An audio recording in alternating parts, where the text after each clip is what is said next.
Slow down. And today it welcomes a guy who says that all I should say is that he loves to fly fish. Tony Ingraffea, Oneida County welcomes you with all its heart.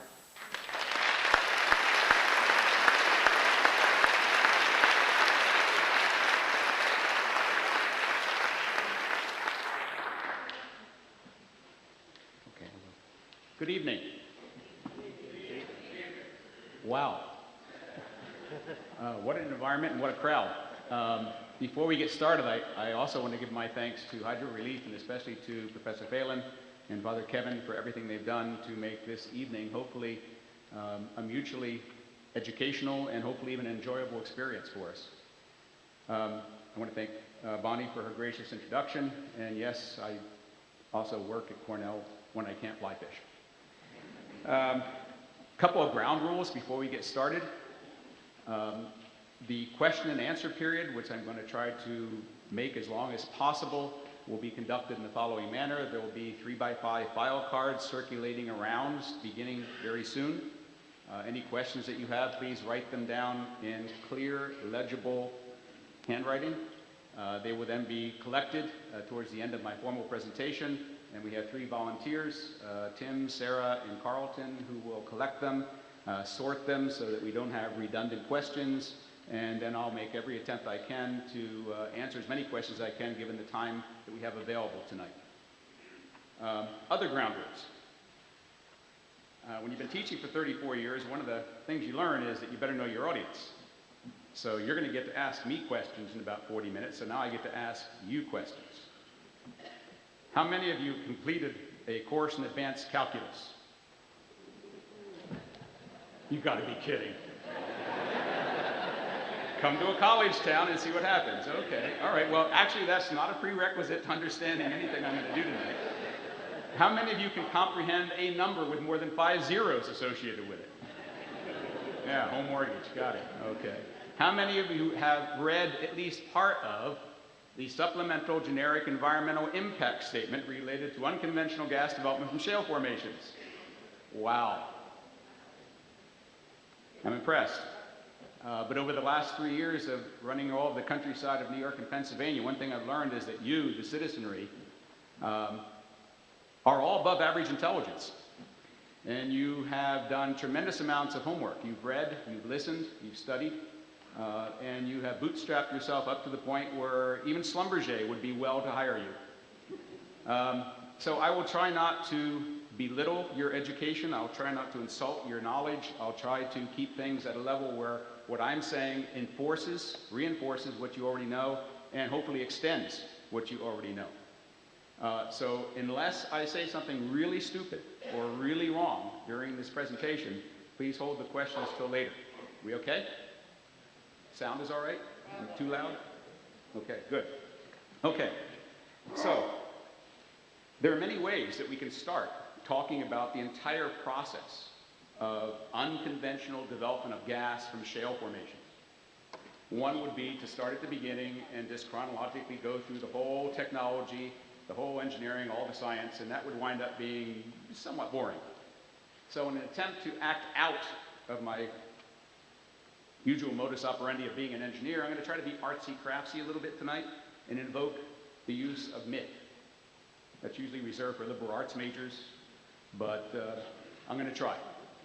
So I'm going to try to educate you about the various shortfalls in science, the various pitfalls in technology, and the various mistakes that can be made in engineering in unconventional gas development by way of a number of myths. Now, as you know, a myth is a part of our oral and written heritage, part of our literary heritage, and a myth is something that always has a kernel of believability to it. Smack dab in the center of every myth is a little bit of truth, sometimes even more than a little bit. But then surrounding it is the artsy-craftsy literary part that makes the myth more interesting to hear. So I'm going to talk about tonight 4 myths, which you have heard about. You've heard all 4 of those statements. You've read about them, you've heard about them. Fracking is a 60-year-old, well-proven technology. You shouldn't worry about it. It's been done 1,000,000 times all over the United States, and there's virtually nothing that can go wrong. Well, there's a kernel of truth to that statement. Every one of those statements is at its fundamental truth, but we're going to discuss the rest of each of those myths. The next one is fluid migration from faulty wells is a rare phenomenon. It only happens once in the blue moon. Don't worry about it. It's not going to happen systemically. It's not going to happen at a rate which would cause you some concern for your underground sources of drinking water or for pollution by way of gas migration. The use of multi-well pads and cluster drilling reduces surface impacts. And I realize I'm using some words already here that you might not be totally familiar with, but don't worry, we're going to concentrate on each of those over the next 40 minutes or so. And finally, natural gas is a clean fossil fuel. You can't turn on TV anymore nowadays and not be bombarded with multi-million-dollar, very colorful ads run by the gas industry that's trying to convince you that all four of those things are true. Not myth, but entirely true. So that's the motif I'm going to use. We'll explore each myth in turn, find the kernel of truth at it, and then look at the rest of the myth. So we'll get started with the first one. Fracking for gas development is a 60-year-old well-proven technology. Well, 3 years ago, our legislators in Albany didn't believe that because there is, on the books of New York State, something called SECRA, State Environmental Quality Review Act, which says whenever an industry seeks to come to New York State to do something that's never been done before and is not well proven, they are required, the state is required, to do a generic environmental impact statement and an environmental review. And that's the process that we're still involved in right now. So New York State was wise, wiser than our neighbor to the south, in that we had to stop and think. So apparently our legislators 3 years ago did not think that this is a well-proven technology that doesn't have any risk associated with it. Otherwise, we wouldn't be having a debate about a supplemental generic environmental impact statement, and we would not be having a debate about new regulations derived therefrom. Did you know that? Okay. So since it is not, from the New York State legislation point of view, a 60-year-old well-proven technology, what is it? Well, it's unconventional. And that word means a lot to everybody. It means it's not conventional. But what does it mean when the industry says this is an unconventional development of gas from a shale formation? And therefore, why is there a need for an SGEIS and new regulations? And the answer is because to get gas out of a shale formation required the coalescence of 4 relatively new technologies. And I'll tell you what I mean by relatively new in a few minutes. So we're going to spend the first few minutes talking about these technologies, and by doing that, hopefully you'll get a better understanding of the science, engineering, technology of drilling a well, fracking a well, producing gas from a well, and all the things that are supposed to go right that sometimes go wrong. So, first thing, directional drilling. You've all seen this cartoon before. A conventional well is drilled more or less vertically into a pool of oil, or a pool, to use a simple word, of gas, not in a shale formation, but in formations where gas can be trapped. And that would be conventional vertical drilling into a pool. But here's a very important fundamental understanding of the difference between shale gas production and non-shale gas production. There is no pool of gas in shale. The gas is everywhere. If this is a layer of shale, the Utica, the Marcellus, then the gas is everywhere in it. There might be different concentrations at different locations, but the gas is everywhere in it. So if you just drill vertically into it, and you realize you might be spending $5 million to drill a well 5,000 feet down, and then come into contact with only 100 feet of shale, that doesn't seem like an economical thing to do, and it isn't. And so one of the technologies that had to be brought to bear, one of the 4, is the ability to turn a well from vertical into more or less horizontal, or whatever angle the shale is. All right, so that technology was developed in the last 30 years or so, and it's perfected. It's now possible to drill a vertical well 5,000 to 10,000 feet down, and then drill what's called the lateral, or the horizontal leg, for a couple of miles, and have the end of that well be within a few inches of where you want it to be. miracle of modern American technology invented here. But, next thing you need to know is you need high frac fluid volumes. Actually, higher frac fluid volumes. Because in New York State today, the regulations say that if you're drilling a conventional gas well and you're fracking it, and most gas wells in New York State, there have been 40,000 gas wells in New York State, the ones that are being drilled today are fracked. So it's not fracking that's at issue here, it's the whole process. But current regulations limit the amount of fluid to inject in such a frac to 80,000 gallons. That's why I asked you whether you comprehend numbers with more than 5 zeros. So 80,000 gallons sounds like a lot, wouldn't quite fill this auditorium. But because this lateral can now be a couple miles long, and because of the fundamental geology of shale formations, which I'm about to explain, one needs 10 to 100 times as much fracking fluid. In Pennsylvania right now, the average Marcellus well is taking 5 million gallons of frac fluid. That's a lot more than 80,000 gallons. So what is it about the geology of shale that requires horizontal drilling? Well, it's a thin layer, many thousands of feet down there. It might only be 100, 200 feet thick, so you got to go laterally. But what else is it about the shale that requires these high frac fluid volumes? And the answer is, if you've ever walked in any of the wonderful gorges in the Finger Lakes region, you've seen things like this image taken in Taganek Gorge, where you see these lovely, perfectly scribed lines that somebody came in there with a wire saw and cut into rock just to make things entertaining for us, right? No. Those lines are natural fractures. In fact, they're natural hydraulic fractures. They were created over the last 320 million years from gas pressure. You can frack rock either using a liquid, like frac fluid, or a gas, like methane. And so those fractures formed over the last couple 100 million years, and they are now storage areas, reservoirs for natural gas, and they're natural conduits for natural gas. So now imagine that we're down 3,000 or 4,000 feet. You got imagination, right? Because you're all above average. This red line is the lateral, or the horizontal. And the idea is to drive that horizontal so that when you perforate it, and I'll show you perforations in a few minutes, and you inject fluid at very high pressure out of those perforations, that fluid goes into all those existing joints and refractures them. So all your signs that say no fracking, go back and change them all, say no refracking. I'm kidding. But that's really what's going on. The objective is not to fracture the rock anew, it's to refracture the rock where it's already fractured. It takes a lot less energy, and fracturing the rock isn't going to help you very much because the rock is basically impermeable. It doesn't want to give up its gas. But most of the gas is currently stored in those joints. So if you can reopen them, you can create a network, a flow network, just like a traffic network. The gas that's in this joint can flow back to the wellbore. The gas that's in this joint can flow into this joint, and back into that joint, and back into the wellbore and up to the surface.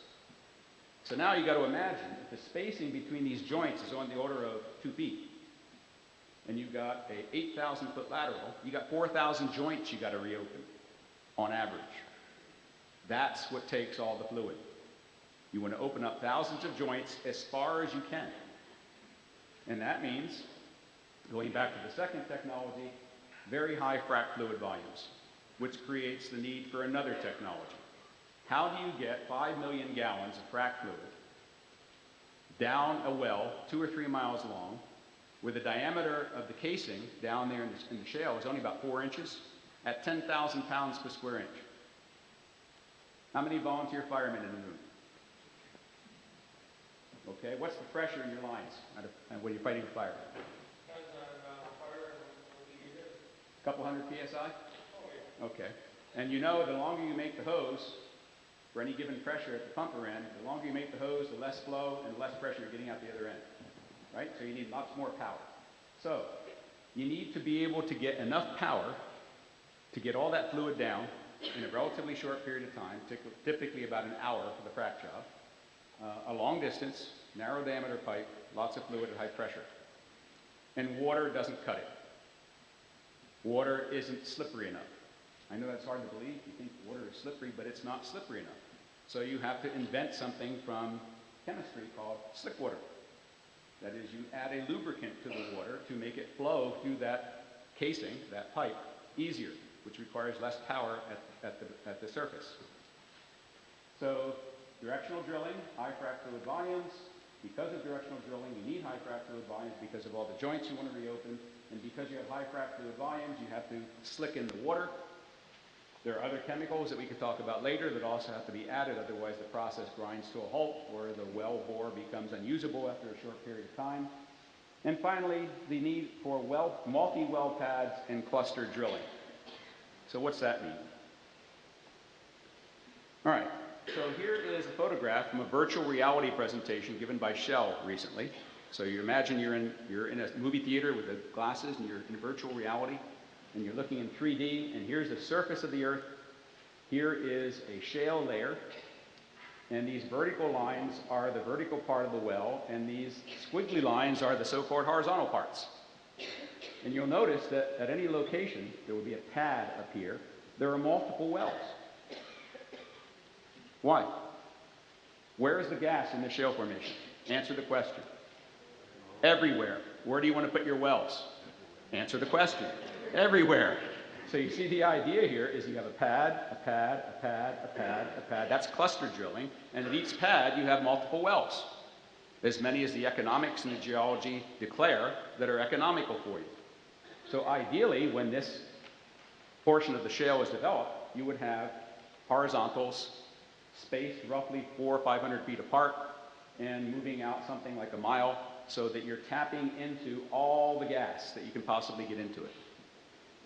That is the single most misunderstood and misrepresented aspect of unconventional gas development in shale formations. I'll repeat that. The use of multi-well pads and cluster drilling is the single most misunderstood and misrepresented by the industry aspect of the whole process because it defines the scale of the issue. Because of the geology that I just described, the gas is everywhere. Therefore, your inventory is everywhere. Therefore, you do not want to leave inventory in your storage facility. Where's your storage facility? Under your land. How much of the gas do you want to get out? As much as you can. What do you do to do that? You drill many wells from each pad, and you cluster the pads according to spacing, geology, and leasing arrangements, and available capital. Okay, so let me tell you what a typical cluster pad, multi-well pad situation looks like. We don't know what it looks like in New York so far. You could drive down to Bradford, Susquehanna, Washington County, and Pennsylvania and see it in action, but there you'd only see about 4%. 4% of the wells that are going to be drilled in Pennsylvania, in the Marcellus, have been drilled. So those of you who have been to Bradford or Susquehanna or Washington County where most, but not all, Tioga County in Pennsylvania where most of the drilling has been going on, you're seeing the tip of the iceberg. That's what makes it so difficult for people in New York to comprehend what's going to look like in the future. So I'm going to try to give you pictures of what the future will look like. This is an aerial view of the Dallas-Fort Worth Airport. There's a runway, and there's another runway. Why am I showing you a map of the Dallas-Fort Worth Airport? I'm showing you an example of cluster pads. Every one of these red dots is a pad, and multi-well drilling from each pad. Every one of those red lines is a well. You got the idea? One owner, City of Dallas-Fort Worth, made an arrangement with one gas operator, Chesapeake. Ideal situation. The landowner doesn't have to worry about negotiating with other companies, but more importantly, one company gets to do as they see fit from an ideal economic development point of view, which is to get all the gas out. That picture, keep in your mind, and I'll show you what it looks like in other places in the world, and then we'll foretell what it would look like in this area of New York if this happens in New York. So, first myth. Fracking is a 60-year-old well-proven technology. It's true. I'm not against fracking. There's fracking going on in New York State as we speak. There has been fracking. There will be fracking. but not the kind of unconventional gas development that we're talking about. The industry has taken advantage of a mistaken label that we, advocates for more thinking about this, mistakenly put forth. We called it fracking. They love it when you call it fracking because they think you don't understand the whole picture and therefore they don't care. Okay? But it's not just fracking, it's the whole picture, and I'm just trying to paint the whole picture for you tonight. But first myth, not true in its entirety. We're not talking about just the fracking, we're talking about the whole process, especially multi-well development from many pads to access all the gas, so that on the surface you have a vast array of highly industrialized sites for years. So this is a page from the New York State Draft Supplemental Generic Environmental Impact Statement that summarizes these 4 technologies. First horizontal well drilled in the Barnett Shale, which was the experiment done in Texas. There are now almost 14,000 wells in the Barnett. And again, that sounds like a lot. How many wells does your DEC currently forecast will be drilled in the Marcellus alone in New York State? Anybody know? 200,000. No. In the Marcellus alone, New York State, 50 to 60,000. Overall in the Marcellus, about 250,000. So the Barnett was a relatively small shale play. It's where the industry cut its teeth. Slick water fracturing fluids introduced, 1996.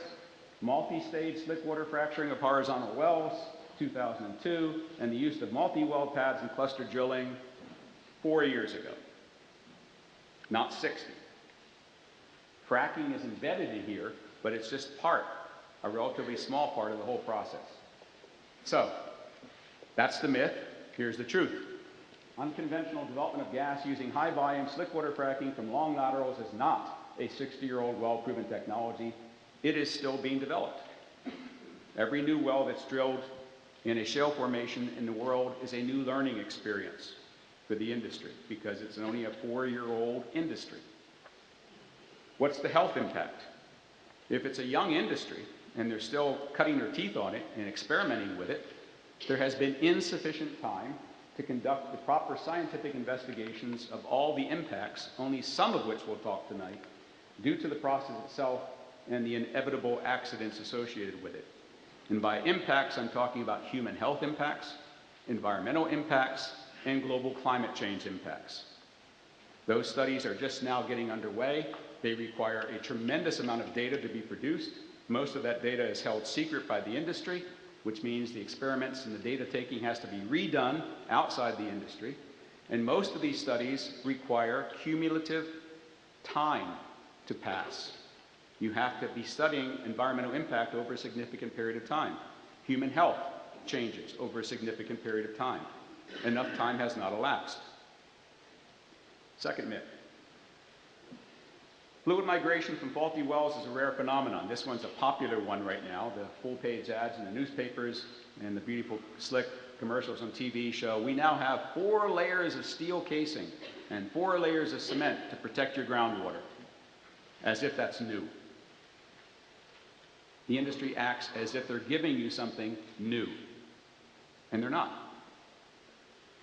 So let's investigate the truth about this. It's rare. What would you consider to be rare? 1 chance in a million? 1 chance in 100,000? Give me a number. Somebody shout it out. What would you consider to be a rare incident? 1 in a million. 1 in 100,000. 1 in 1,000. How about 1 in 20? Watch. All right, so I'm going to show you a couple videos tonight. Hope you don't mind. This is for the entertainment part, but also the education. You've all heard about Dimock, Pennsylvania, and how 13 out of the 43 wells that were drilled there in a 9-month period, in a 1-year period, in a 9-square-mile area went bad. When the industry says the well went bad, that means it lost integrity. That means instead of the stuff that you were drilling for coming up the well, it came up not only up the well, but outside the well. That's by definition loss of wellbore integrity and bad. So this video is taken in what's called the cellar, the area at the wellhead. This is the wellhead. This is where you want the gas to be coming up. You'll see a broader view of this in a minute. This water is this rainwater that's accumulated in the cellar around this wellhead.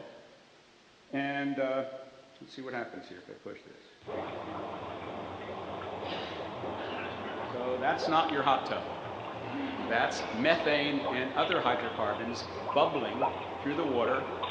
And if there wasn't water there, since it's odorless, colorless, tasteless, you wouldn't know it's there unless somebody actually tried to measure it. But that's a well that has lost its integrity. And the industry wants us to think that that's a 1 in a million or a 1 in 100,000 event that's so rare we shouldn't have to worry about it. So this is the so-called Christmas tree, which exists at the wellhead after the well has been drilled and fracked and is in production.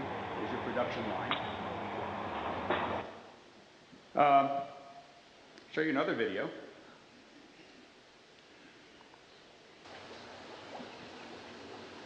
Beautiful trout stream, north central Pennsylvania.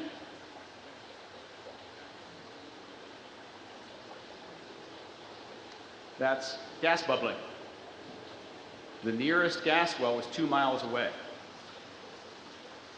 Now the industry says that those bubbles were always there, and they weren't. They occurred within a few weeks after the wells were drilled and fracked. Okay, so there's another telltale. If you see bubbling in a stream, then you know there's been loss of wellbore integrity somewhere. I have another question for you. So far you've answered all the questions correctly. How many of you ever seen a forest floor bubble?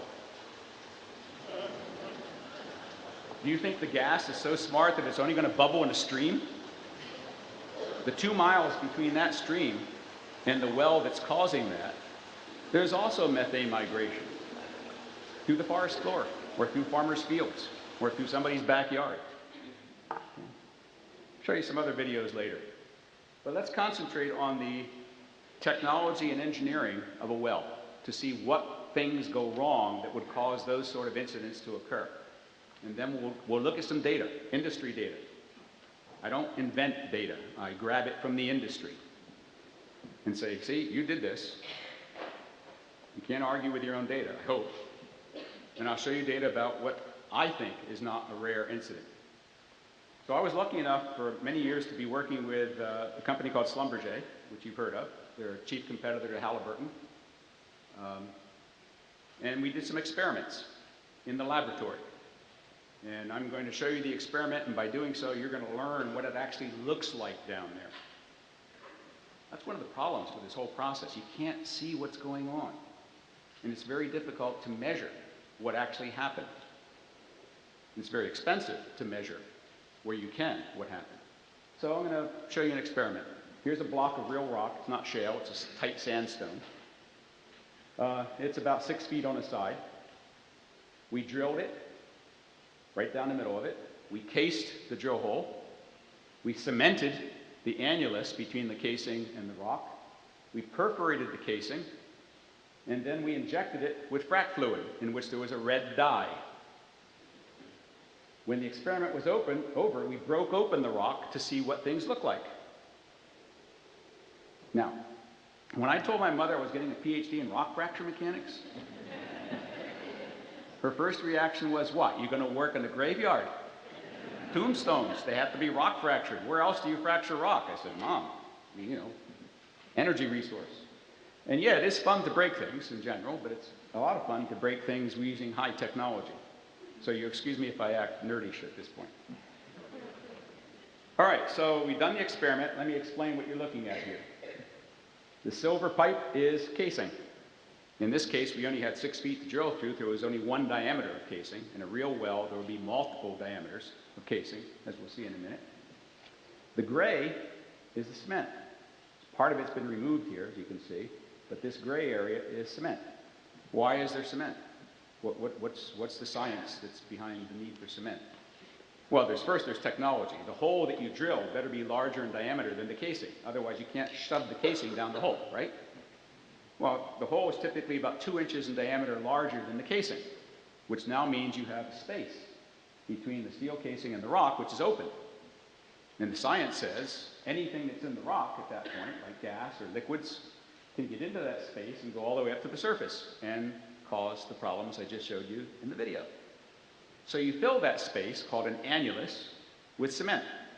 The cement is there as a sealant to fill up that space. It's also there to stabilize the well so it can maintain the very high pressures without bursting the steel. So the cement is a very important part of the engineering of a well, and the technology of creating the cement, mixing it just right, and getting it down there is extremely complex. Think about that. That thin sheath of cement, roughly an inch thick, has to cover the outside of every layer of casing, and the innermost layer of casing, the production casing, can be 2 or 3 miles long. How do you get that cement down there and fill all that volume perfectly so that it bonds forever to the steel, bonds forever to the rock, never cracks, never degrades, never corrodes? Impossible. There's another view. I wanted to show you a perforation. Perforation is a hole that's literally explosively shot through the cement. Here's the cement. There's a hole. Here's the hole going out of the cement and into the rock.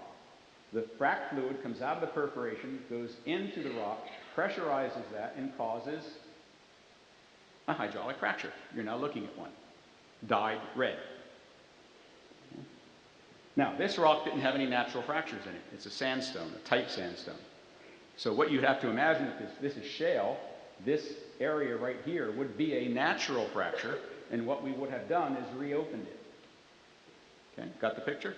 That's what's going on down there. Very complex engineering process that requires a lot of good technology. What can go wrong? Well, my not-so-dear friends at Southwestern Energy produced this set of videos, which I borrowed with attribution to them. It's from Southwestern Energy. These were shown to the EPA at a meeting and made public, so they're in the public domain. And here you go. So the red dots are gas molecules. The gray is cement. The white is the absence of cement. And you'll notice there's 1 layer of casing, 2 layers of casing, 3 layers of casing in this particular example. Down here is the shale. This is where you want to get the shale out, the gas out. But as Southwestern notes, in this part of the world, in the Marcellus and the Utica, there are many other layers of shale between the surface and down there, which also bear gas at relatively high pressure. Those are called shallow producing zones or intermediate producing zones. There could be 1, 2, 3 of them, whatever the geology says. But there's gas under pressure here and here. So see those red molecules? They can't go anywhere, because if that cement seal is perfect, they can't get into the annulus. Even though the annulus is open here, the cement has sealed it. So the gas only goes up the well and does what it's supposed to do. That's good mechanical integrity. I'm going to show you a few slides, only a few slides, of the many things that can go wrong.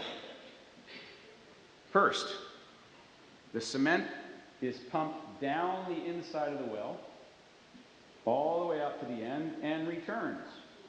That's how you get the cement in the annulus. You don't dump it down from the top. You pressurize it and pump it in from the bottom so that eventually it appears at the top. Maybe. Well, engineers are trained to deal with conflicting objectives. The whole process of engineering design is balancing conflicting objectives.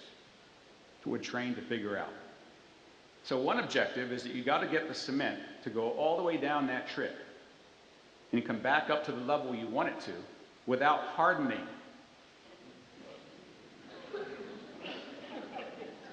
Because if it hardens, it doesn't get to where you want it to. In other words, if the cement only gets up this far and then locks up, that's engineering terminology, it doesn't get here and therefore it doesn't seal. However, if you make the cement too liquid and it takes a long time for it to lock up, a long time to set, not lock up, then you've wasted time on the drilling pad. And time is money. So there's the conflicting problems. You want the cement to cure at just the right time, not too soon, not too late. If it's too soon, you get lockup, and that's bad. If it's too late, you've just wasted hours or days waiting for the cement to cure. But when the cement is down there in a liquid form, imagine your liquid cement here, and here's gas at a couple thousand pounds per square inch. So now you're forcing gas at a high pressure into a liquid cement. You might get what's called channeling, in which case you don't get any bond between the cement and the rock. And now those gas molecules can escape up through an annulus. If they can't escape, they become pressurized and they can migrate way at the surface into an underground source of drinking water, your drinking well. That's one thing that can go wrong. Another thing is that the steel casing is not perfect. It goes down in jointed sections that are screwed together. Each joint is a potential weakness. A joint can fail, the casing can corrode over time, in which case you can get gas leaking through the casing to a hole or a crack in the casing, and the same thing can happen. You can get migration of gas and liquids from down below into an underground source of drinking water. Another thing that can go wrong. Another thing that can go wrong is bad engineering. The company did not do an adequate job of three-dimensional seismic investigations to locate these shallow producing zones, or did not do an adequate job of monitoring their exploration well to figure out when they were drilling through these exploration zones. They should have felt that. They should have felt the kick. Coming up with the mud, the drilling mode, there should have been bubbles of gas. And they said, whoops, we just went through a high pressure zone. Let's log it and make sure that when we design our cement job, the cement goes above it and stops. Or maybe it goes all the way to the surface. If they don't do an adequate job, which is what happened in the video of the well I showed you that was bubbling, it was determined that the cement job did not cover a shallow production zone. And so the gas was allowed to go all the way up the annulus and bubble to the surface. So those are three of the most prevalent things that can go wrong. There are a whole host of other things that we could talk about later. But let's return to the myth, right? Loss of integrity is a rare occurrence. Let's look at the data. I'm going to show you two forms of data. I know how interested you are in bar charts at 7 o'clock on a Monday night. But think of it this way, you're missing a really bad NFL football game. Here's a bar chart. Horizontal axis is the age of a well. Vertical axis is the percentage of wells affected by SCP, sustained casing pressure. In other words, one or more of the annuli, there could be as many as 4 annuli, one or more of them is experiencing gas pressure. No annulus should experience gas pressure in a wellbore with integrity. So Schlumberger published a paper back in 2003 where they went to thousands of offshore oil and gas wells and measured which ones were producing gas outside the well. And what you see is that brand new wells fail at the rate of about 1 in 20. That one right there, there's 5%. 1 year. So initially, wells fail at the rate of about 1 in 20. Why? Because it's such a complex process. What you also know is what you currently feel, all those of you who are over 40. As you age, okay, as wells age, the percentage of wells that go bad increases, so that by the time you get to a healthy 30 years old, and by the way, shale gas wells are expected to produce for 30 years, something like 50% of them are experiencing sustained casing pressure. Why? Because one or more of those things we just talked about, or perhaps something else. There's been corrosion of the casing, there's been local cement failure, the cement cracked, the cement corroded. Okay. So when I showed this data to the EPA, the guy sitting behind me from Halliburton jumped up and said, yeah, but that's for offshore stuff. And I turned around and said, you should know.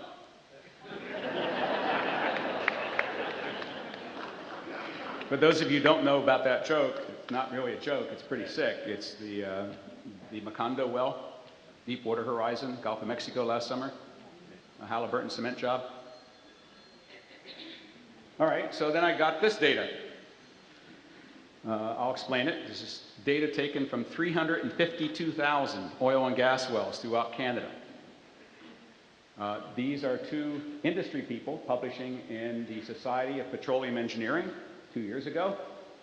And I'll interpret the data for you. This is the number of wells spud, and this is the percentage of those wells which sustain casing vent flow or gas migration as a function of age of the well. So the vertical lines the solid line is what we're looking for, and as you can see, as time has gone by, for various reasons discussed in this paper, sometimes as much as 8% of the wells are bad. What you're seeing here is they started looking at wells that are relatively young, But even the young wells, if you look over here, this is the cumulative percentage of wells, between 4 and 5% of all the wells, of the 352,000 wells that they looked at, between 4 and 5% were bad. Okay.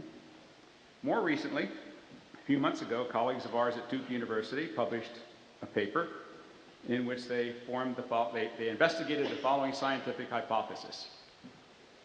We hypothesize that the concentration of methane in a drinking water well will be related to the distance of that water well from the nearest gas well. True or false? It's a hypothesis. How do you test a hypothesis? You go out and do an experiment. So they went out and tested the water at 68 water wells and measured the distance between each of those water wells to the nearest gas well. And here's the data. This is distance between a water well and the nearest gas well in meters. And this is the methane concentration in milligrams of methane per liter of water. All right, so a couple things to note here. As you get closer, as the water well gets closer to the gas well, the probability of you seeing high concentrations of methane goes up. Now, those of you who are scientists know that this isn't proof of causality, but it is data that shows a correlation. More study needs to be done, and more study is being done by the Duke people and others in Pennsylvania to determine whether there is causality. But this is strongly suggestive. Industry will say, as part of this myth, that everybody has methane in their water well. It's true. What are they not saying? At what concentration? Or, as part of this myth, they'll say, we've tested thousands of wells and we found out that many of them would not pass water acceptability tests. But what they don't tell you is that the vast majority of them don't pass water acceptability tests because of bacterial contamination, not methane or other hydrocarbon contamination. You have to listen to the whole myth. Okay? So what this says is, yeah, there is methane concentration was measured in every one of these wells, but it was in the less than milligram per liter range. But there's no doubt that as you get closer, the probability that you're going to find higher concentrations, and the gray area, this is the trigger for look out, and this is the trigger for get out. All right, so New York State SGEIS on this issue of Wellbore Integrity. This is the biggest piece of PR BS that I've heard out of DEC in the last 3 years. So great news was announced earlier this year. The DEC commissioner and a couple of other people went down to Pennsylvania and they were told, well, this is a rare phenomenon, but if you really want to prevent it, prevent means to never allow it to happen. The word prevent means don't allow it to happen. To prevent it, we're going to require 3 levels of casing in all wells drilled in shale formations in New York State. And we were led to believe that that's new. And that's the result of all the investigations done by our DEC regarding problems of loss of integrity in Pennsylvania. Well, you might have noticed that, no, maybe not. I don't know, how many of you read the Pennsylvania Department of Environmental Protection website as a matter of 8 o'clock in the morning over a cup of coffee? I do. So in the first 9 months of 2011, 65 wells in Pennsylvania Marcellus were cited for loss of integrity. During that period of time, 1,100 new wells were drilled. What's 65 divided by 1,100? It's about 5%. So we're led to believe that there's this exciting new technology of introducing another layer of casing, but introducing another layer of casing just introduces another layer of cement. The more layers of casing you have, and the more layers of cement you have, the higher the probability you're going to have a problem. All right, so I'll give you an example. These are drawings taken from the well records of 2 wells in Dimmock. I have access to them. Conductor casing, surface casing, intermediate casing, production casing. 4 layers of casing. This is a drawing of the well that I showed you the video of. Here's a companion well, less than a mile away. Conductor casing, surface casing, intermediate casing, production casing. This well also went bad. So New York State wants us to believe that as part of their new proposed regulations, they're going to require, unless the company can prove why it's not necessary, intermediate layers of casing, and they want us to believe that that's new. And it's going to prevent this problem, when in fact it has almost always been used for the past 10 or 20 years in gas wells. It meaning at least 3 layers of casing, and in most cases 4. So the people that went down there and listened to Pennsylvania didn't listen to the right things and were sold a bill of goods, and they want us to believe it. I'm sorry that that's just my opinion. So the truth is, fluid migration from faulty wells is a well-known problem. It's a chronic problem, but it has an expected rate of occurrence. So I'm often asked, can't this be done safely? Can't you drill a well, cement a well, so that there's never going to be any loss of integrity? The answer is no. Why? Because the data says it can't be done. It's not that the companies aren't trying. They don't want the wells to go bad. They lose product. And they incur the possibility of fines, not that that's consequential, and perhaps lawsuits, not that that's consequential. But it's going to happen. So the best thing they can do, the answer I give, is can this be done safely? No. So why doesn't the gas industry that wants to take $1 trillion worth of gas out of New York State just put $1 billion in escrow right now and buy out all the people who lose their water wells? Buy their homes at twice now current market value, and then we go on. That's a solution to the problem, right? Not a technical solution, but it's a solution. What's $1 billion compared to $1 trillion? How many zeros in $1 trillion? In case you don't know, $1 billion is 1,000th of $1 trillion. There's $1 trillion worth of gas they want to take out of New York State. What's $1 billion? They act as if $10,000 is a lot. All right, so the health impact is contamination of underground sources of drinking water with drilling fluid, frac fluid, and released hydrocarbons will occur at an expected rate. And our SGEIS should have the data I just showed you in it. Shame on them. If I can find the data and I can present it to you, how comes our SGEIS did not present it? The use of multi-well pads and cluster drilling reduce surface impacts. So industry often say, see, because we have multiple wells from one site, that's better than if we have many wells over 40-acre spacing. The joke there is that they would never drill a single well into a shale formation in 40-acre spacing. That's just stupid. It's economically nonsense. They would never do that. So it's comparing apples and bananas. What you should be comparing is no drilling to multiple well cluster pad drilling. That's the comparison. None versus what they're offering. Not what they're offering versus something that could never happen. That just doesn't make any logical sense. But let's look at surface impact. I showed you this picture before. This is a 16-well pad. So in Pennsylvania right now, the average is about 4 wells per pad. The maximum permitted is 19 so far, but the number is gradually rising because what companies did is they put pads down and drilled 1 well to lock up the lease.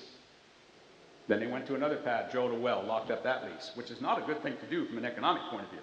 They'd rather stay on one pad, drill, frack, have the gathering line in place, whoopee, but they can't do it. There's not enough capital. And they couldn't get enough people in Pennsylvania to agree to all that because they don't have compulsory integration in Pennsylvania. I said complimentary things about New York. Now I'm going to say uncomplimentary things about New York. Senator Winter, are you listening? Former Senator Winter, are you listening? Thank you very much for giving the people of New York something which is anti-American, anti-democratic, and yes, I'll say it, Tea Party-ish.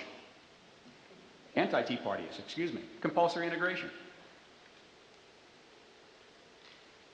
Thank you. Stupid. Okay, so that's what a 16-well...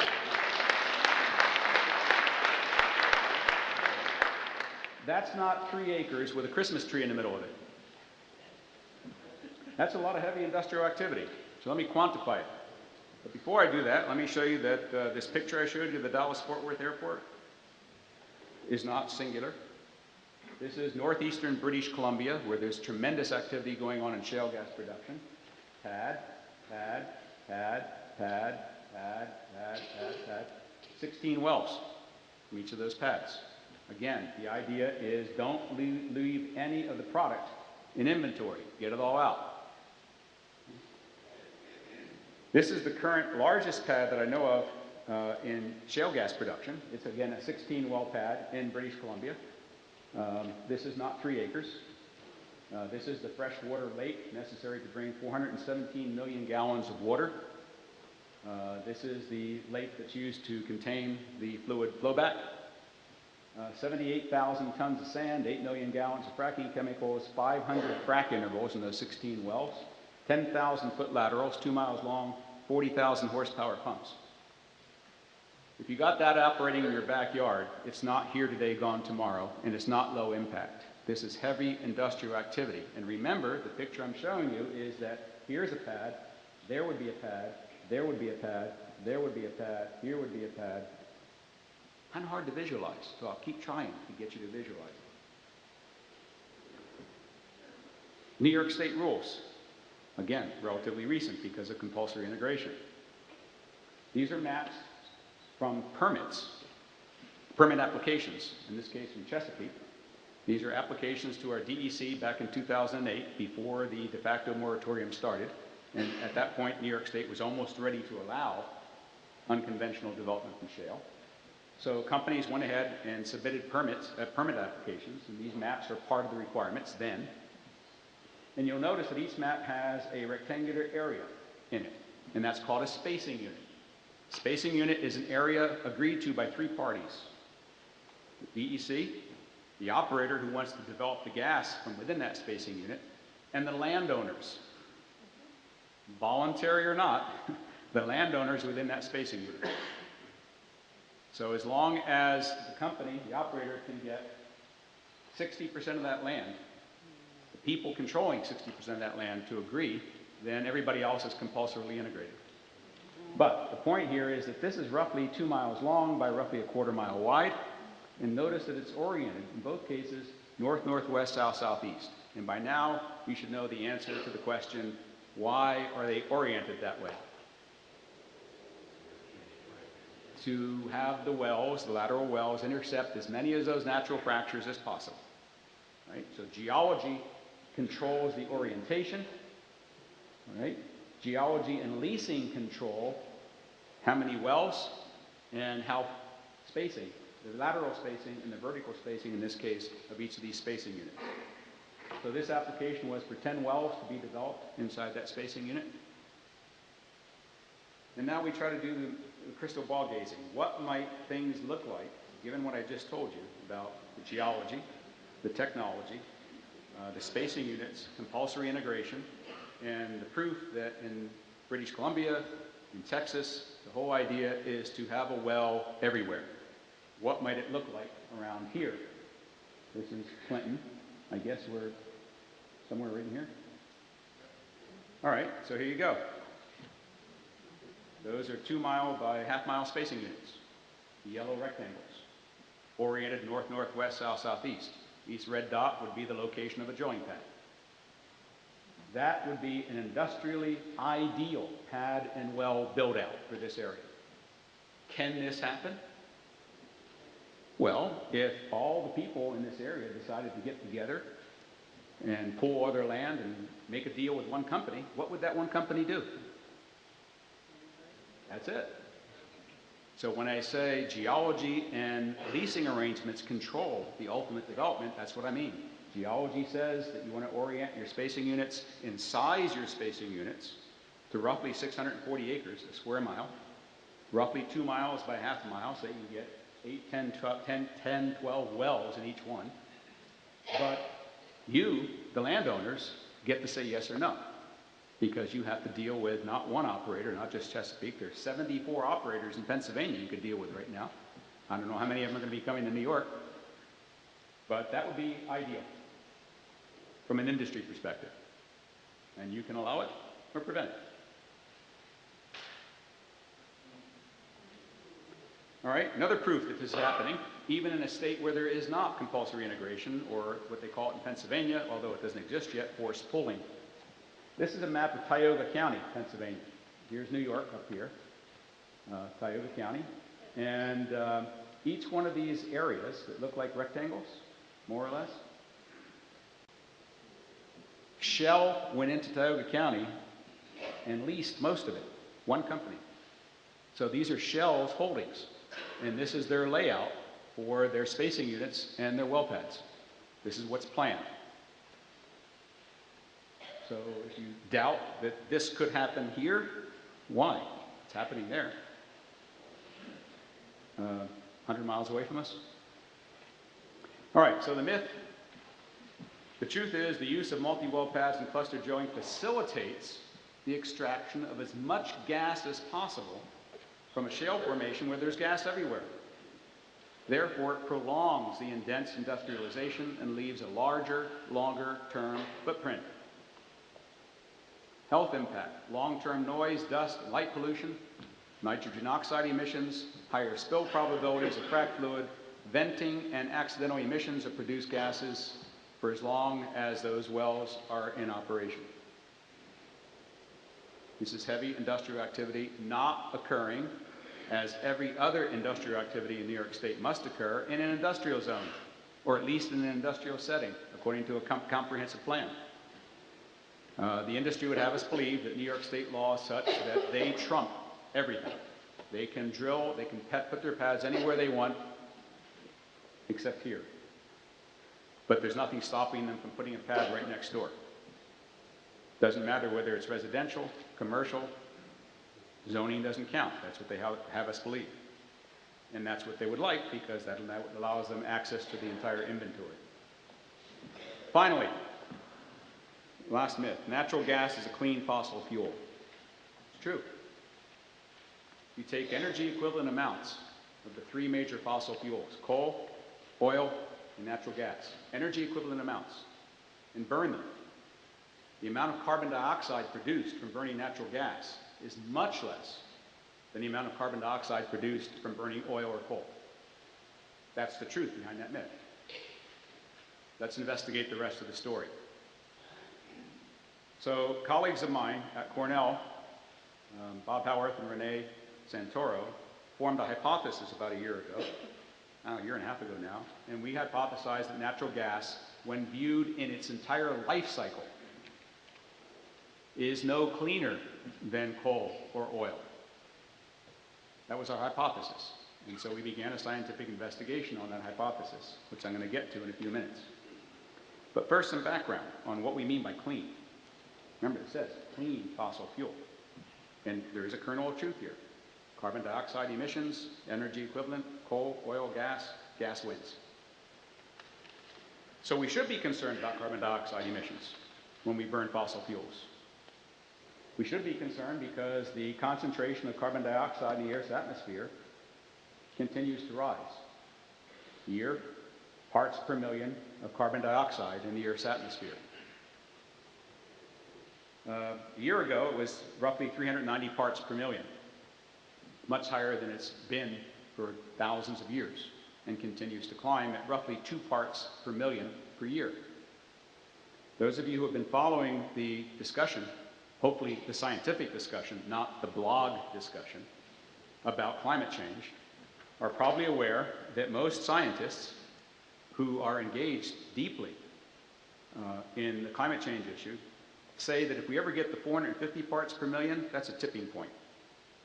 That's a point where it's unlikely that humans will be able to reverse the effects on climate of this concentration of carbon dioxide. Two numbers. We're at 390. Actually, we'll be at 392 when the next announcement is made in about 2 weeks. 392 versus 450, roughly 60 parts per million. Going up to 2 parts per million per year, that gives us how many years? 30 years. Most of us aren't going to be around. Our children and our grandchildren will be. All right? So it's important to note that natural gas is a fossil fuel. And when you burn it, it produces carbon dioxide, and therefore it is contributing to this rise.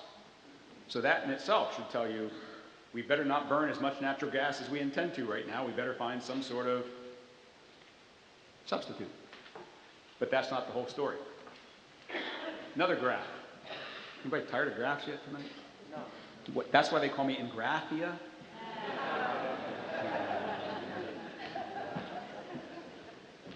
You do have a sense of humor. I like it. All right, here's a graph going back to the year 1000, which shows in parts per billion the concentration of methane, CH4. In case you didn't know that, CH4 is a simple formula for methane. Natural gas is methane. And it shows that up until the time of the Industrial Revolution, the concentration of methane in the Earth's atmosphere was fairly constant, somewhere around 700 parts per billion. And with the beginning of the Industrial Revolution, we've seen a continuous rise and a rate of increase of the rise of the concentration of methane in the atmosphere. So, methane is a much more potent greenhouse gas than carbon dioxide. Well, how much more potent? Well, my colleagues and I believe in the latest science, and the latest science says that depending upon the time period over which you want to be concerned, say we're worried about the next 20 years, as we should be, over a 20-year period, methane is 105 times more potent than carbon dioxide in trapping heat in the Earth's atmosphere. 105 times. Even if you take a myopic view that we shouldn't worry about this for 100 years. The hell with the grandkids. Okay? 100 years is what we got to turn things around. Methane is still 33 times more potent as a heat-trapping gas in the atmosphere than carbon dioxide. That means that a relatively small amount of methane can be just as important as a large amount of carbon dioxide. So, well, methane is vented and leaked upstream and downstream in gas production. Upstream means at the well site. Downstream means everything after it gets into a pipeline. So during the initial fracking and flowback period, there are large volumes of methane vented, purposely vented into the atmosphere. I'll show you a video of that. Routinely and continuously at the well site, there are leaks. There are hundreds of valves and gaskets on a well site. 16 well pad, hundreds of valves and gaskets, and some of them leak. During liquid unloading, no time to get into the details. During gas processing, as you know, the gas comes up, it goes into a dehumidifier, it goes into a separator, it has to go to a compressor station to up the pressure to get it into a transmission line. Sometimes it has to be processed, that means natural gas liquids have to be removed. During gas processing, compression, dehumidification, there's leakage. During transmission, the average transmission pipeline, these are the long distance pipelines. For example, the pipelines that are going across southern New York State and central New York State, they are taking gas right now from the southwest and the Gulf of Mexico into places like Clinton and New York City. Those pipelines on average are 50 years old. So we already talked about engineering artifacts as they age. Gas is stored, not used immediately in cities. You see large gas storage tanks outside of large cities. Those leak or vent. And finally, the gas has to get into the distribution system. These are the small diameter, low pressure lines that go to everybody's house and everybody's industry. Some of those distribution systems in large cities are 80 to 100 years old. And they leak. So let me show you what happens on a well site during frac flowback, when the gas that comes back up the well during the flowback period, a couple days to a week, a couple million gallons of the frac fluid is coming back, and a large volume of gas is coming back with it. And in most cases, the companies just vent it.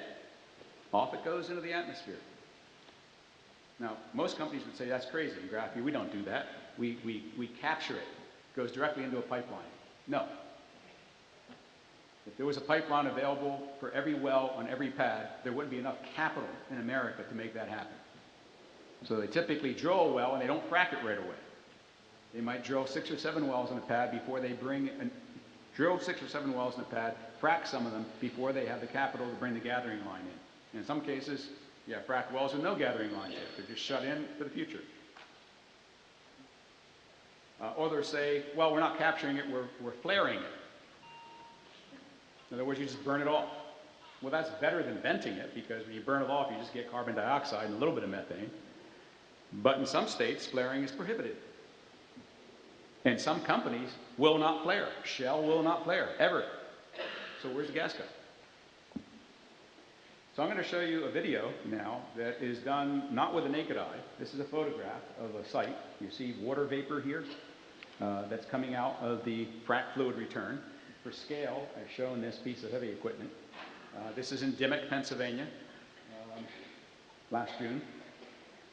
With the naked eye, you can't see methane. It's colorless, odorless, tasteless. You can't see it. But with a FLIR camera, forward-looking infrared radar camera, you can tune the camera so that it can pick up hydrocarbons. It can see what the human eye can't. So the video I'm going to show you, anything you see in yellow is hydrocarbon.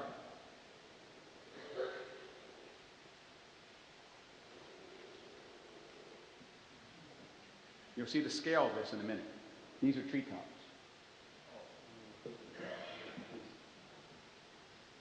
Notice that the methane is lighter than air, and it's hot, so up it goes.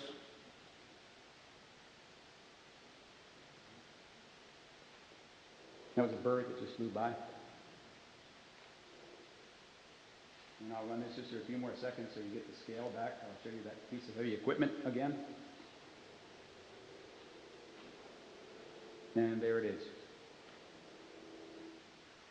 So this is not just a casual release of a few liters of methane. It's an enormous cloud of methane.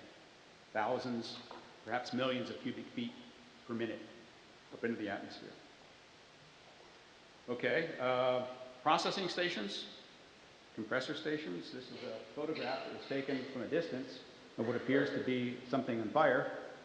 Up closer, this is a flare stack on a processing station. You know, if you were driving a diesel truck through Clinton and you were doing that, you'd get pulled over. Notice the time and the date. This is September 18th of this year, 2:03 p.m. This is 10 days later, 7 o'clock at night.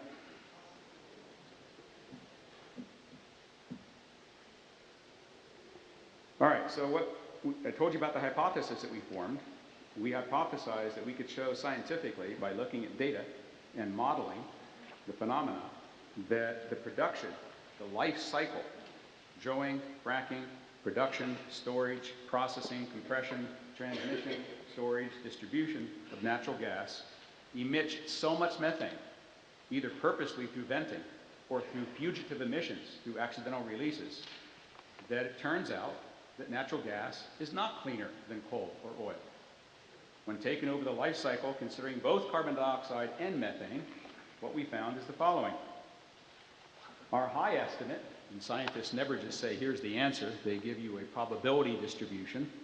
So our high estimate says that here's the shale gas, grams of carbon dioxide equivalent. In other words, you can convert methane to carbon dioxide equivalent using those factors of 105 or 33. Per megajoule of energy produced. So we normalized all this per megajoule of energy. Here's diesel oil. Here's coal. Some coal is deep mine, some coal is surface mine. Here's conventional gas, low estimate, high estimate. Shale gas, high estimate, low estimate. So even if we take our lowest estimate, it turns out shale gas in its entirety is dirtier than coal or oil. We published that paper in April of this year. Since then, there have been 7 other papers and reports published, one as recently as yesterday. So if you want to do some research, call me and I'll send this to you. You can go read the other papers. And I want to compare and contrast some of them, because obviously the industry doesn't want the story that I just told you, the whole story, to come out. They just want you to believe the part that you hear on TV. Although now they're saying it's a cleaner burning fossil fuel. They don't no longer say it's a clean fossil fuel, it's just cleaner burning. So we got them to back off a little bit. So here's our paper. We considered both time scales of 20 years and 100 years. We used the latest science for the global warming potential. That's the ratio of the heating effect of methane to carbon dioxide. 33 for 100 years, 105 for 20 years. We considered natural gas in all its uses, not just electricity. In the United States, natural gas is used to produce about 30% of the natural gas is used to produce electricity. The rest of it is used to produce heat. And here are our methane emission factors, somewhere between 0.56 and 1.3 grams of carbon per megajoule of energy. Hughes agrees with us, gets roughly the same answers. Wigley agrees with us, gets roughly the same answers. The United States EPA, in its latest report from last month, says 0.75. That's about right in the middle of our estimate. The 3 papers that are in red were funded by the U.S. government, or by the industry. They chose to only look at the 100-year perspective, as does your DECSGEIS. They consider only the 100-year, and they use a global warming potential that was published from data from the industry of 25.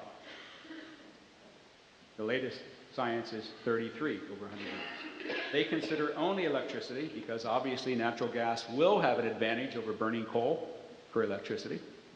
So they're slanting their view, and they say, nope, the answer is somewhere around 0.3 to 0.4, as opposed to EPA's 0.75 and our range from 0.56 to 1.3. And of course, to make coal look worse, right, they report much higher emissions of methane from coal production than we do.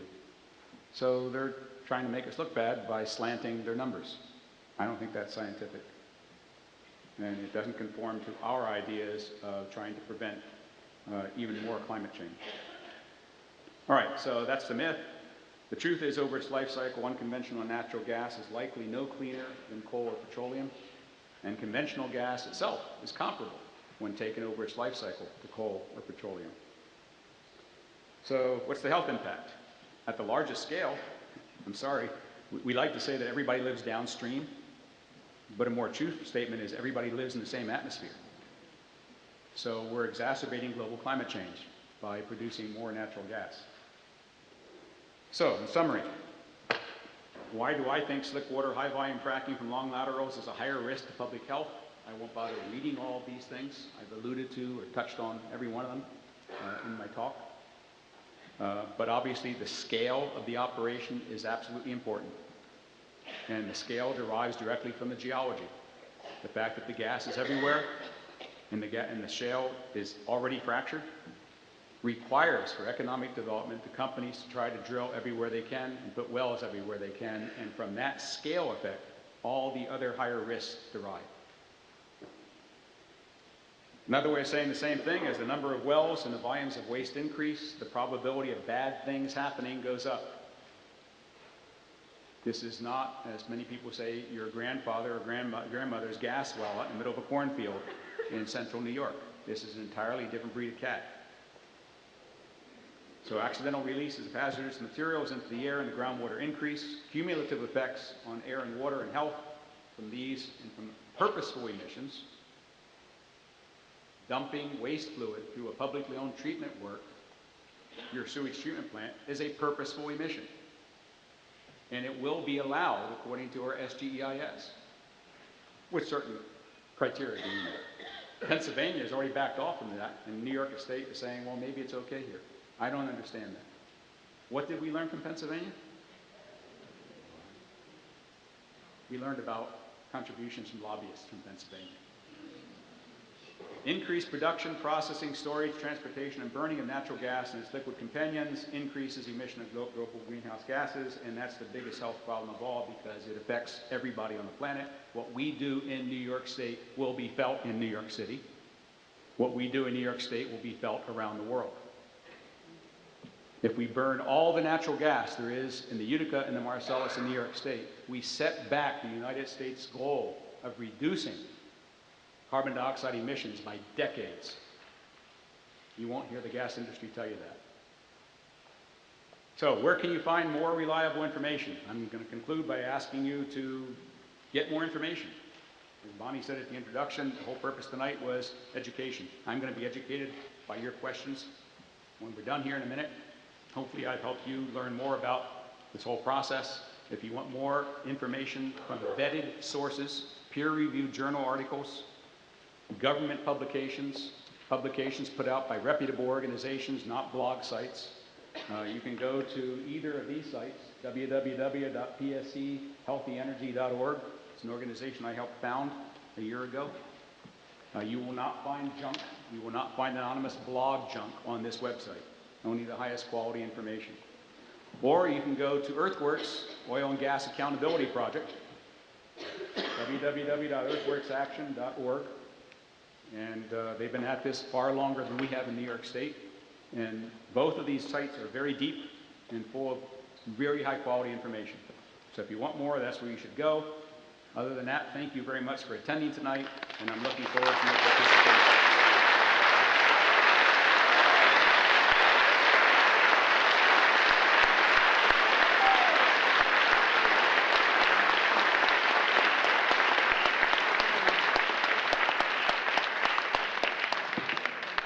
Yeah, so Bonnie is going to read questions. What do you expect will happen to horizontally hydrofracked wells in 20 or 40 years, considering deterioration of cement and rusting of steel casings? Excellent question. The first answer is contained in some of the data I showed you. There is no reason to expect at this point that wells of this type drilled in New York State are going to behave any differently than wells drilled anyplace else. Same companies, same technology, same promises that they're going to do the best they can, and that's good. They will do the best they can in most cases. But we can expect that over time, more and more of these wells are going to experience loss of integrity. And that means a higher risk of contamination of underground sources of drinking water or methane migration directly into the atmosphere. It's to be expected. Okay, what would you propose as an alternative to the lease income for the landowners? My thoughts are biomethane and pyrolysis products grown on the land instead of drilling. This would use native vegetation and nutriculture fields? Heteroculture fields? Instead of monoculture, like just corn. Heteroculture fields. Okay, that is an excellent question which opens the following issue, which I didn't even talk about here. If not natural gas, then what? Again, the industry often says we need natural gas. We're in an energy crisis. Well, we're not really in an energy crisis. The U.S. is actually using less energy now as a country than it did 2 years ago. And it will continue to use less energy per year, in my opinion, because of the great efforts that people and corporations are taking to reduce usage of energy, that's conservation, and increase efficiency of energy use. So we're not in an energy crisis, we're in an energy balance crisis. So if we subtract out fossil fuels, oil, coal, and natural gas, from our energy portfolio today, we're in bad shape.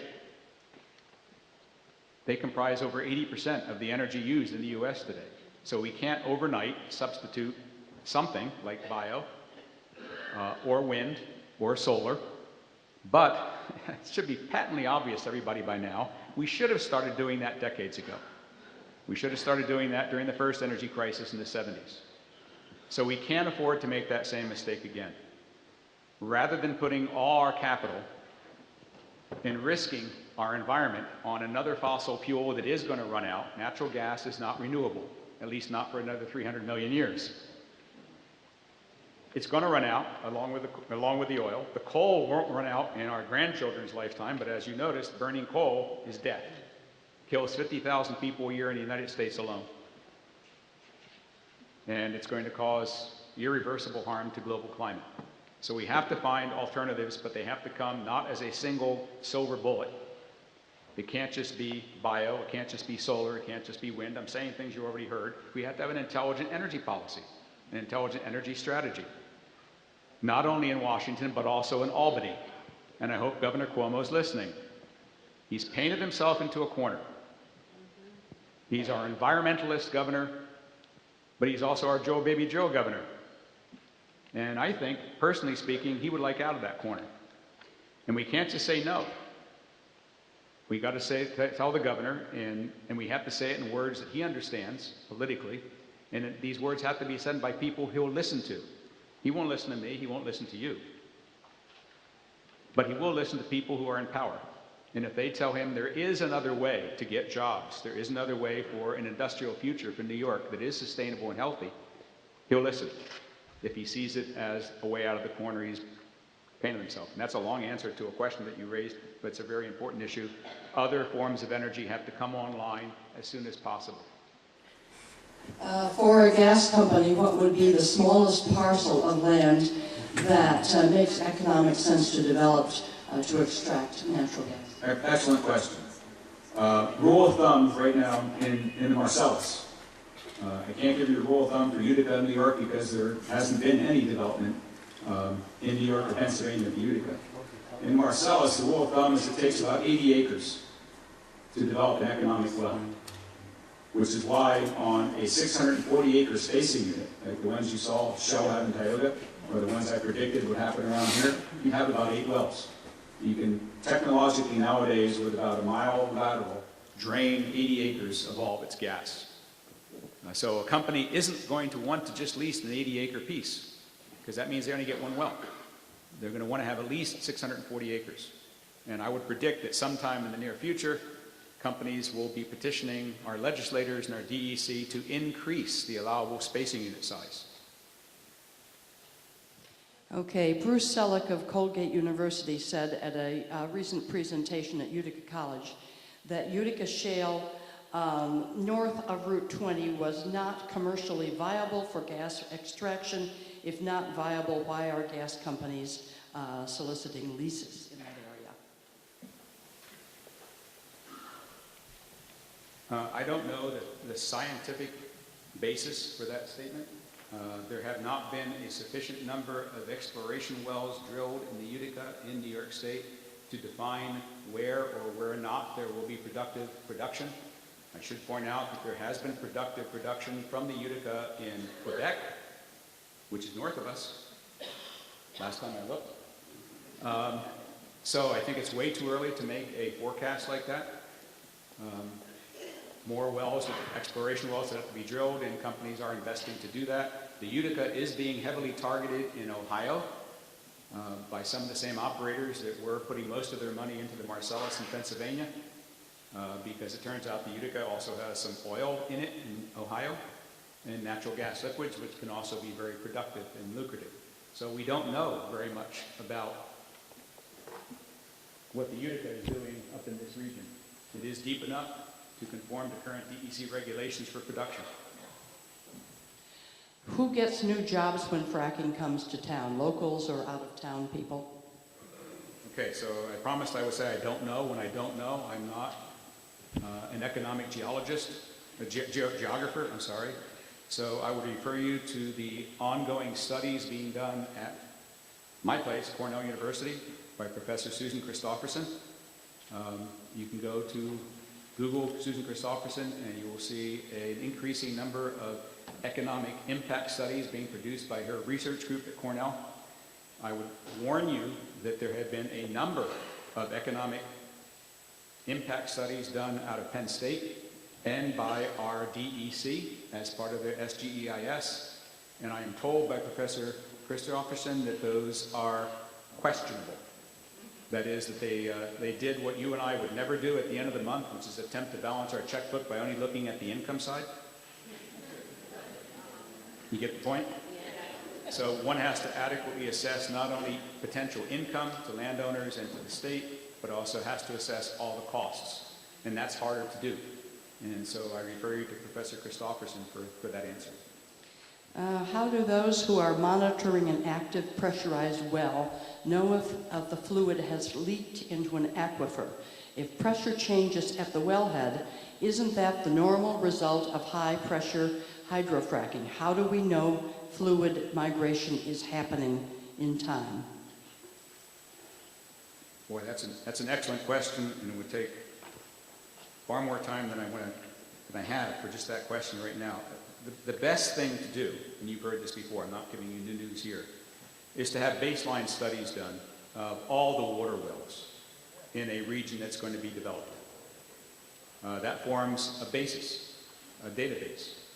So in 1998, the USGS sent a proposal to Congress, United States Geological Survey, asking for $8 billion to do something which has never been done in the United States, which is to form a database of geohydrology in the United States. Imagine that, 2011, we still don't have one. We do not have a database that says, at this location, drinkable water is at this depth, and this is the chemical composition of that drinking water as a function of period of time. January, February, March, April, May, June.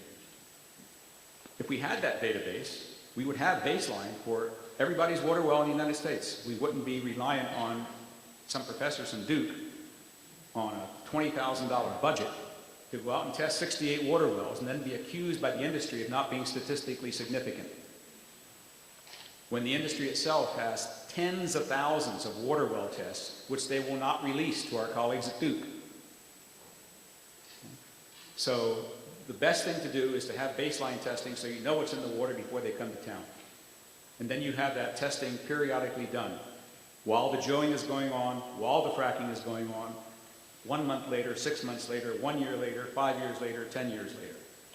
And all that data is done by competent individuals and added to a database that the New York State DEC keeps and landowners keep.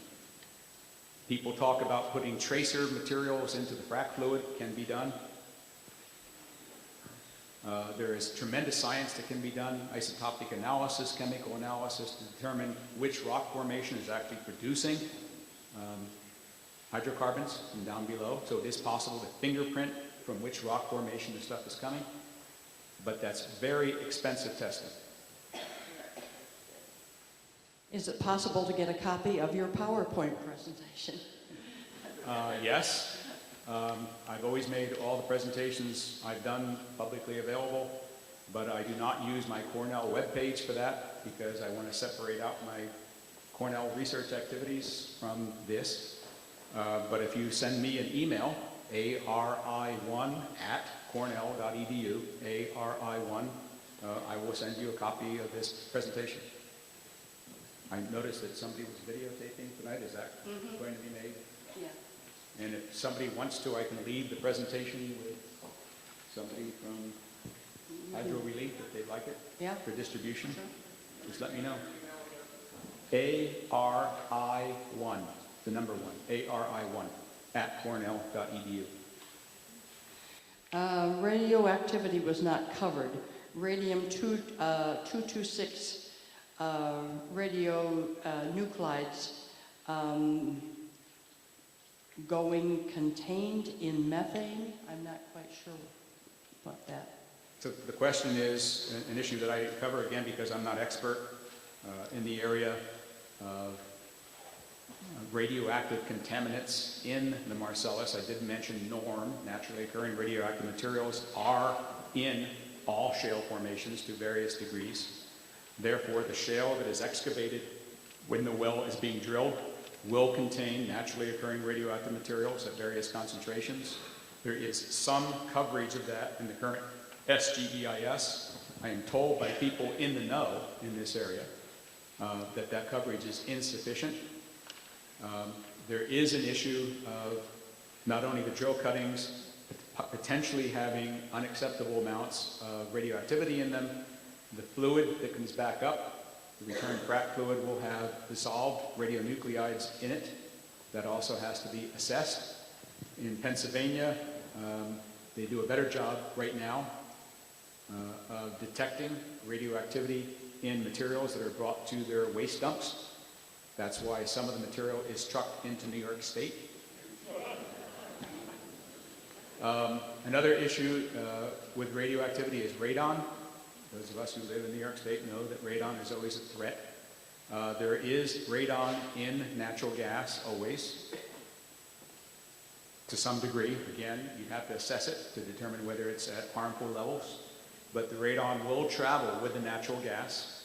It's not possible to remove it by dehydration or processing. Where the natural gas goes, the radon does too. The good news is it has a very short half-life, so as long as it's in the system for many weeks, by the time it gets to your gas burner or your gas stove, the risk is tremendously reduced. However, if it's not in the system for a few weeks, that is, if it's produced here and used here, then that level of protection decreases. So again, these are scientific questions, as I mentioned at the beginning of my talk, that are just now being asked but are not yet answered. How do we protect ourselves against compulsory integration? Can it be overturned? I made snide comments about it, but again, I'm not a politician. I don't know. Can it be overturned? Well, you might want to read the history of it, how it happened. It's relatively recent, and the bill was brought by then Senator Winter, and it was unanimously approved. There was no debate. It was one of the last things considered by that session of the New York State Legislature deep in the night. So can it be overturned? I'm sure there will be tremendous amount of comments to the SGEIS about that. Unfortunately, the SGEIS is a generic environmental impact statement. It has nothing directly to do with compulsory integration. So hire a lawyer, fight it if you can. Does this process cause earthquake potential? Yes, in two ways. So you probably read recently that there have been swarms of relatively low magnitude earthquakes in Texas, Arkansas, Oklahoma, and England.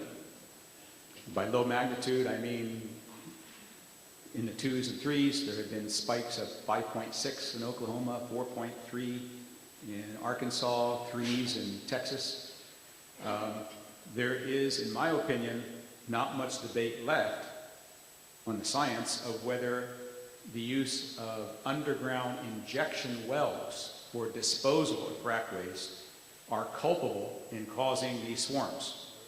There have been a couple of detailed scientific investigations, peer-reviewed papers on that topic. The USGS and the DOE have both proclaimed that yes, it's very likely that underground injection of large volumes of frac waste at high pressure can indeed lubricate faults in joints and cause them to slip and propagate, and that's by definition a earthquake source mechanism. The jury is still out as to whether fracking itself over a region, that is the injection of large volumes in each well, but with many wells on one pad and many pads closely adjacent, could a region of a few square miles or a few tens of square miles with hundreds of wells all being fracked over a relatively short period of time also initiate low-level earthquakes? Jury's out. Jury is still out also on the question of whether what we're seeing with the swarms of low-level earthquakes is a prelude or a conclusion. Is this actually beneficial in the sense that it's relieving stress in the Earth's crust? I don't think most seismologists would say yes, but I don't know of any seismologists that are going to bet their degree in saying that, hey, but wait a minute, we might be causing a buildup of stress in the Earth's crust because of all these small-scale earthquakes. Again, I'm repeating myself. More science that should have been done or should be underway right now that somebody needs to do, somebody needs the funding to do it, and where do you get the funding? Is wastewater permanently polluted? Will there be new technologies to clean it or not? Is wastewater permanently polluted? The answer technologically is no. For example, there are companies operating in Texas and Pennsylvania that I visited them in Pennsylvania that are frac wastewater recycling facilities. They're specially designed using one or more chemical or physical processes that ingest the frac fluid, which is highly contaminated with things that are not beneficial to human or animal life. And the water, it goes through one or more physical or chemical processes, and what comes out the back end is drinkable fresh water in a highly concentrated quantity of the materials that have been removed. That is one of 5 techniques that can be used to decrease the risk from frac return fluids. That is processing for recycling. It's very expensive. Not many companies are using it right now. So we have small startups that have invented these technologies. You have big companies like GE that are trying to promote their more widespread use. But the economics haven't kicked in yet. You don't have enough companies doing it enough so that the price can come down.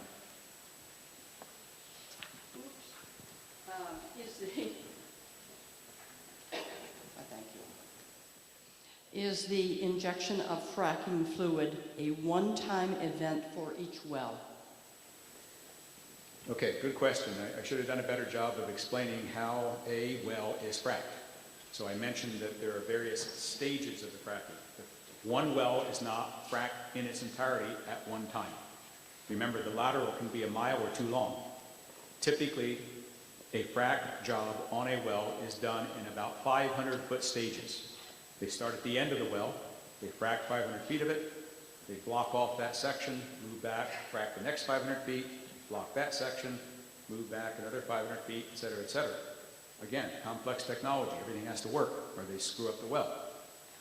So in its entirety, if you have a 5,000-foot lateral and you're fracking it in 500 increments, that's 10 frack jobs. Each frack job would take about 500,000 gallons of frack fluid. But after that well has been completely fracked and it goes into production, some years later, the production will decline to a point where it becomes uneconomical to keep the well in production. At that point, the well is shut in and plugged, hopefully. And by plugging it, we hopefully cause it to no longer be some sort of grief for future generations. However, some companies might choose to go back to a well that has ceased being economical and start the process all over again. That's called refracking.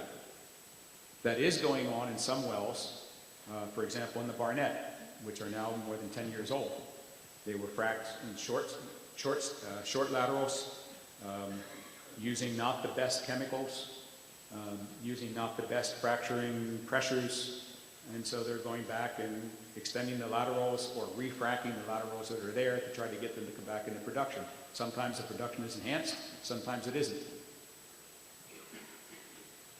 Is there really a ban on fracking in New York City's watershed, and if so, how does it work? The answer is tentatively yes. The current draft SGEIS says that there can be no development using unconventional means of shale gas within the New York City watershed, within the Syracuse, Skaneateles watersheds, because they are unfiltered water supplies. It works by the SGEIS asking the New York State to pass new regulations that prohibit such development in those watersheds and within X thousands of feet from the boundaries of the watersheds, and I can't remember the exact number. That's how it's supposed to work. However, I point out that with all the setbacks currently being talked about in the SGEIS, the draft SGEIS, the SGEIS does not offer any scientific basis for those setbacks. From private properties, from public water supplies, from lakes, rivers, streams, and the New York State and Syracuse water supplies. They pick a number. 500 feet, 1,000 feet, 300 feet. That's something that should be assessed scientifically. For example, I showed you the data from Duke. In Pennsylvania right now, a company is assumed guilty if their gas well is within 1,000 feet of somebody's water well, and the people who own that water well allege that their water well has been contaminated. The company is assumed to be guilty if their gas well is within 1,000 feet of that water well. Well, the data from Duke says that 1,000 feet doesn't make any sense because clearly 3,000 feet is more likely as a potential distance between a water well and a gas well for substantial contamination. So again, I would like to have seen the SGEIS do a much more thorough job of investigating what Duke came out with. They just poo-pooed the Duke study and said it doesn't matter because they only looked at 2 water wells and 2 gas wells in New York State, it's irrelevant. Well, do your homework, DEC. Go talk to the Duke people. Find out what study they have ongoing right now. They're looking at hundreds of wells. Wait 6 months and they'll have those results, and then you can use them to scientifically deduce what would be an adequate setback from a water supply. Can you please address the amount of fossil fuels needed to conduct this operation? That's a great question. How much fossil fuel, what quantity of fossil fuels are needed to conduct? Well, you know, actually I know that number, but I can't tell you, can't remember. The paper that we published out of Cornell on greenhouse gas emissions, we literally had to go through dozens of reports and papers and countless calculations and spreadsheets to figure out exactly how much fossil fuel is burned per well to include it in the carbon dioxide emissions from each well. And I don't know the answer, I can't remember, but it's a substantial amount because heavy equipment operating 24/7, hopefully 365 from the industry's point of view, and on a pad with 16 wells, that's going to be going on for about 3 years. So you got thousands of horsepower pumps operating continuously for months, plus all the truck traffic, plus all the on-site electricity generation, all the compressor stations operating, again, 1,000 horsepower pumps continuously forever, as long as the gas field is producing. It's a measurable and predictable quantity, and it's not inconsequential, which is why many people have been saying, if you're going to be here for 30 years, which you say you're going to, why not start now converting all your equipment to burning natural gas? You're saying it's a cleaner fuel than diesel. So. Professor Ingraffea's wife is keeping his dinner warm. Is it 10 o'clock? 8 o'clock? I got a 2-hour ride back to Ithaca. I think I'm being given a hint. I think that was to release you. Well, thank you. Thank you very much.